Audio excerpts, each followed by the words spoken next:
Amid growing nervousness about the prospect of an attack, Margaret Warner reports on the possible repercussions of strikes and counterstrikes between Israel and Iran.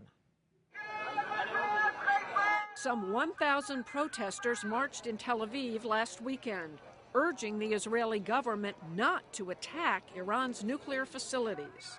"Bibi, don't bomb Iran," the posters read, calling Israeli Prime Minister Benjamin Netanyahu by his nickname. The protest reflected mounting concern among Israelis that their leaders may be on the verge of launching a preemptive strike against Iran's expanding nuclear program. Though the Iranian regime has vowed to destroy the Jewish state, recent polls in Israel show only 19% would support their government attacking Iran unilaterally. Alarm is growing in Washington as well that an Israeli strike may be in the offing, with unpredictable consequences for the region and the United States. Already there's too much loose talk of war. To the American Israel Political Action Committee early this month, President Obama made a major commitment. He will prevent, not simply contain, a nuclear-armed Iran. Thank you, too, for that strong speech yesterday. But in a White House meeting the next day with Prime Minister Netanyahu, the president continued to argue for giving sanctions and diplomacy more time to work. When I say all options are at the table, I mean it. Having said that, I know that both the Prime Minister and I prefer to resolve this diplomatically. We understand the costs of any military action. Yet that evening, Netanyahu told the AIPAC gathering that as far as Israel is concerned, time is running out. My friends, Israel has waited, patiently waited, for the international community to resolve this issue. We've waited for diplomacy to work. We've waited for sanctions to work. None of us can afford to wait much longer. I think it's highly plausible that Israel would decide to strike Iran's nuclear facilities sometime this year. Journalist Jeffrey Goldberg, who talks frequently with senior Israeli and U.S. officials, is national correspondent for The Atlantic. He says the two allies don't share the same timetable on when preemptive action might be called for, because Israel doesn't have the military might that the U.S. does. The Israelis believe they have a shorter window of opportunity. They believe that the Iranians are building redundancy into their systems, meaning right now you're talking about 5 or 6 or 8 different nuclear sites, but in another year it's going to be 12 or 16 or 20. The calculations are there's going to come a point when we no longer can do this. This is what they tell me. We're not going to be able to do this in 6 or 9 or 12 months. And then it's going to be up to the United States to deal with this issue. The Israelis don't want to subcontract out their existence or the guarantee of their existence to any country, even their best friend in the world, the United States of America. The notion that Israel could attack Iran's nuclear facilities, as it did in Iraq 3 decades ago and Syria in 2007, is not new. But Israel's timeline acquired more urgency recently. Austin Long is a defense analyst and assistant professor at Columbia University. The Israelis have a really robust military capability to destroy the key parts of the Iranian nuclear facility or the nuclear program. Those include the uranium enrichment site at Natanz and the processing plant at Isfahan. But there's a newer, harder-to-attack enrichment facility revealed in late 2009 that's buried under 300 feet of rock at Fordo, near the holy city of Qom. This is an incredibly challenging target, much more challenging than Natanz or any of the other facilities. To get at these facilities, the most direct route for Israeli warplanes would be due east across Jordan and Iraq.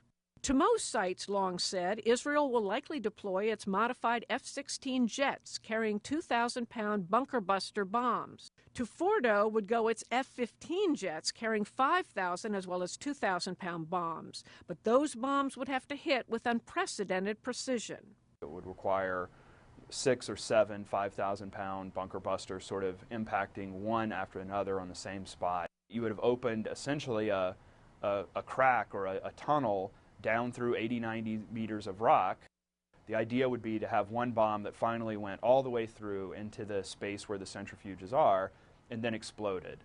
These are very accurate weapons, but getting 7 bombs to sort of line up would require using many more than 7 bombs on the same point. So you're talking the Israelis would have to drop 75 or more weapons on the same aim point to have any confidence at all that this would work. Even if that operation works, no one's sure how long it would set back Iran's nuclear program. Even more imponderable is how would Iran respond, and what would be the fallout for Israel, the Middle East, and the United States. The only thing that's completely certain is that Iran does respond. There's no way Iran doesn't respond. It will respond against Israel primarily. Matthew Levitt heads the Counterterrorism and Intelligence Program at the Washington Institute for Near East Policy. Really all it comes down to how extensive is the strike, the Israeli strike? How many people are killed in that strike? How badly is the nuclear program hurt in that strike? And therefore, how severe do the Iranians feel they need to respond to such an attack? Because they understand that they will be inviting a response to their response. Last week, the Supreme Leader, Ayatollah Ali Khamenei, promised swift retaliation if any Iranian nuclear sites are hit. We do not possess nuclear weapons, nor will we make them. But in the face of enemy attacks, whether it is America or the Zionist regime, in defense of ourselves, we will attack them at the same level they have attacked us. But there's argument about whether Iran would carry through on that threat. If Iran should engage in a direct military attack against Israel, there is always the risk of U.S. involvement, and the Islamic Republic would do anything in its power to avoid U.S. intervention in such a conflict. Ali Alfaneh, a resident fellow with the American Enterprise Institute in Washington, believes that risk would keep Iran from retaliating directly against Israeli military targets. They know that if they start a conflict which would spin out of control and which would involve the United States, that would be a very, very costly conflict. There's another option, Alfaneh said, more advantageous to Iran and the future of its nuclear program. On the diplomatic front, Iran would first of all mobilize the world opinion against Israel and depict itself as a victim of Israeli aggression. At the same time, such an attack would also legitimize Iran leaving the Non-Proliferation Treaty, because within the treaty there are legal ways of leaving it if the national security of the country is endangered. I don't find it plausible that if Iran is attacked, it sits back and says, I'm going to go some diplomatic route, leave the NPT, and that's it. It's not how the Iranians operate. That's not how this regime would operate. This would be a shot directly at the revolutionary regime.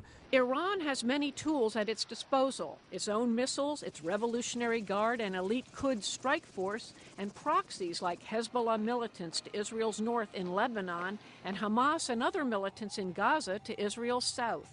Levitt thinks Iran would employ some or all of those to hit multiple targets in the crowded Middle East and Persian Gulf neighborhood where U.S. warships patrol. It would very likely carry out attacks using those tools, targeting Israeli, Jewish, and probably American and other Western targets as well. We'd see rockets falling on U.S. bases in the Gulf, and we'd probably see some type of effort to block the straits. Absurd, says Alfaneh. The Iranian leadership is not suicidal. Iran and the Iranian regime is much more interested in survival than in revenge. And that is the policy that they have shown for many, many years. But Jeffrey Goldberg sees a danger of escalation even if Tehran's senior leaders choose caution over retaliation. I find a third argument even more plausible, which is that an accident will happen. In other words, the Persian Gulf is filled with these small Iranian speedboats run by the Iranian Revolutionary Guard Corps. And all it takes is one hyperactive commander acting on his own to ram or try to ram a U.S. ship, and then all hell breaks loose. And it's not because the regime even wanted it. But then you enter into a cycle of escalation that could be extremely dangerous for the United States. It is just this unpredictability that keeps Washington policymakers and many Israeli citizens up at night.